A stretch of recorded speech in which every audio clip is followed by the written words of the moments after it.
When a doctor informs parents that their young child only has a few weeks remaining, can you imagine the anguish they must feel? Or breaking the news to your 6-year-old that the doctors don't believe she can recover. Though everybody of the world was stunned by what transpired next, this tiny child with cancer was only expected to live a few weeks. Welcome to USA Stories channel. Do not forget to subscribe and activate the bell button to receive all new updates. Now let's go to the story. When Emily Whitehead went for her yearly examination, she was exactly like any other 5-year-old.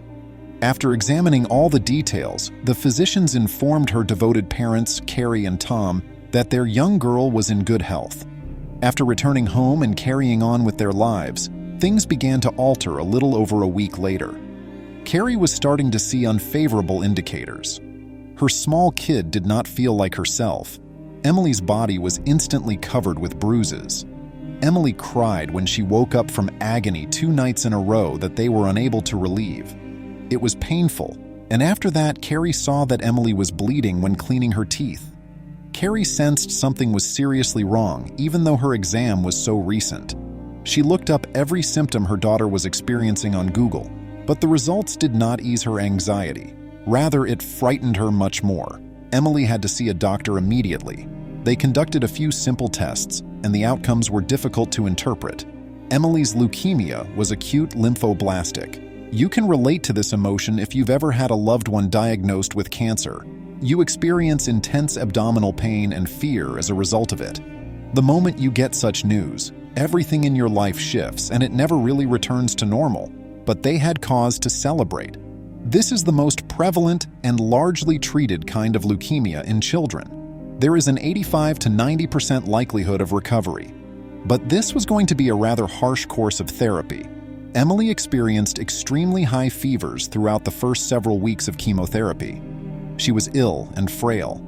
They even had trouble treating an uncommon illness that she had. It was even discussed that they would amputate both of her legs, but happily that didn't happen. Tests conducted after many months of therapy revealed that she was in remission. The family sighed in relief, but it was short-lived. They soon discovered that there was a problem once more.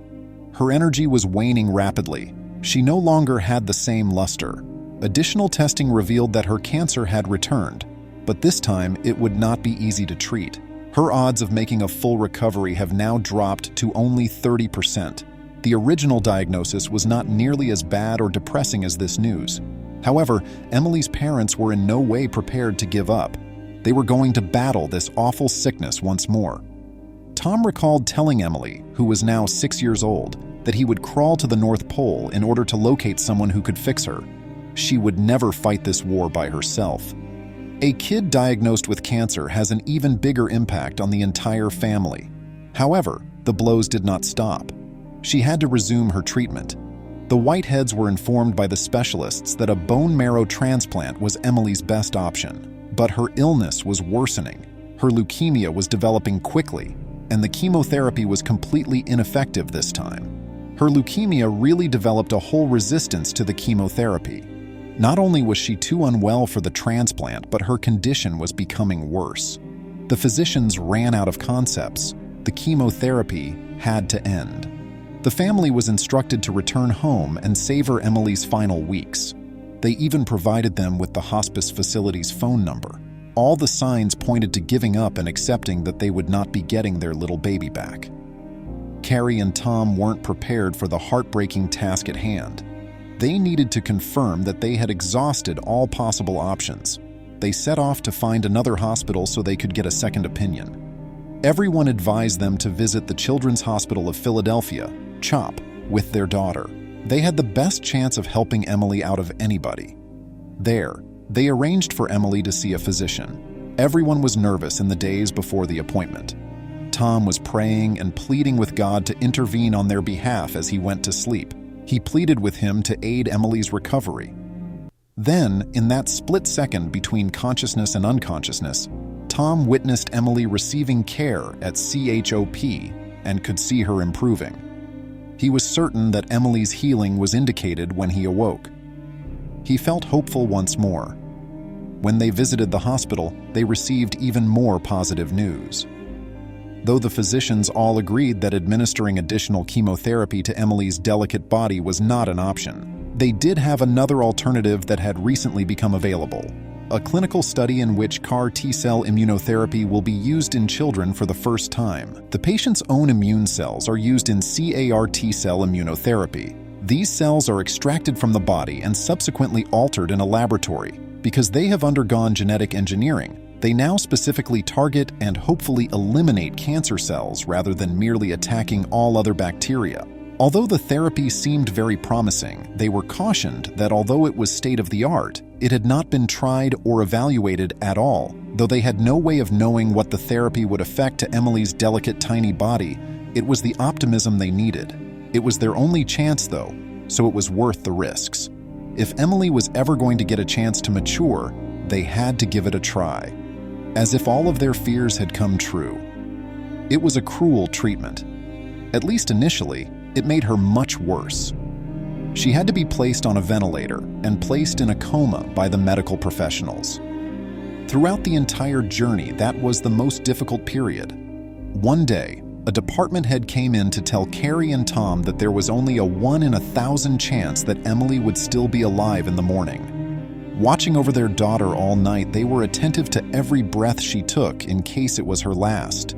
It was utterly draining, and at times they had to question if allowing her to take part in the clinical experiment was the correct decision. Then Emily opened her eyes on her 6th birthday.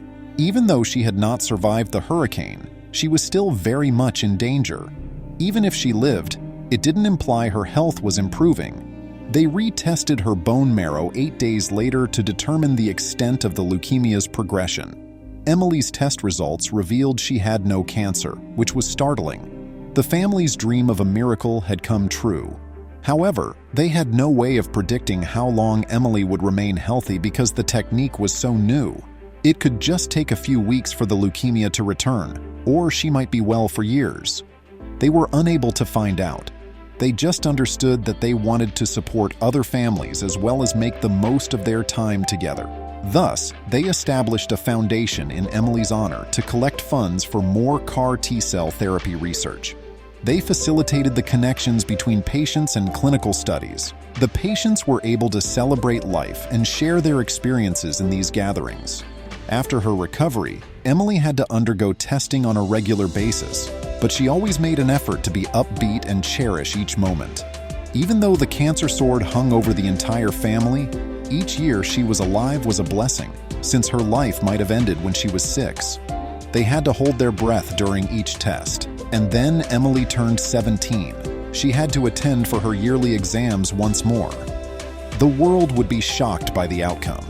The test findings were different this time. Her findings indicated that she was remained cancer-free, even after 10 years of being cancer-free.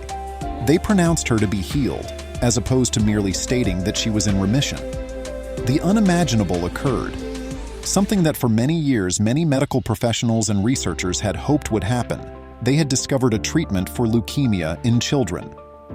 Though not a cure for everyone, it offers hope, which is a very valuable thing. Though more study is required, perhaps one day all children suffering from this terrible illness will also be healed. I appreciate you seeing. Come back to see us later. Please remember to subscribe to our channel, give us a thumbs up, and turn on the notification bell so you won't miss any of our videos. If you enjoyed the tale, the next video that plays on your screen will probably move you too.